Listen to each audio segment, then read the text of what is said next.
संविधानाविषयी माहिती आणि बबड्याला त्यांच्यातील काही वेगळी पुस्तक होते त्याची थोडी माहिती. सर्वांना जय भीम. संविधान दिन आज आहे, तर संविधान दिनाच्या हार्दिक शुभेच्छा सर्वांना. चला तर मग आज पाहूया बबड्याचे सकाळपासूनचे रुटीन.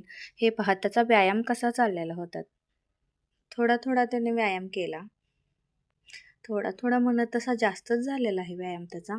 व्यायाम झाल्यानंतर ना आंघोळ बिंघोळ करून त्याचं आवरलं सर्व. आवरल्यानंतर ना हे 2-3 पुस्तकं मी 2 दिवसाच्या पाठीमागे खरेदी केली होती. तर हे पुस्तकं मी त्याच्यापुढं ठेवली. मला पाहायचं होतं की बबड्याला यातील पुस्तक कोणतं आवडतं ते.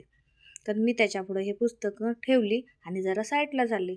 मला बघायचं होतं की आता यातलं कोणतं पुस्तक आता वाचण्यासाठी घेणार आहे. मग त्यानं काही नाही घेतली बघा पुस्तकं समोर आणि बघत राहिलं ह्यातलं मला कोणतं आवडतं कोणतं नाही. तो पुस्तक निवडत होतो पण मी थोडी माहिती सांगते त्याला. कोण आहे ते? डॉक्टर बाबासाहेब आंबेडकर. तू दाखव कुठे आहे तो. हा मोठा ब्लॉग पण अपलोड होणार आहे.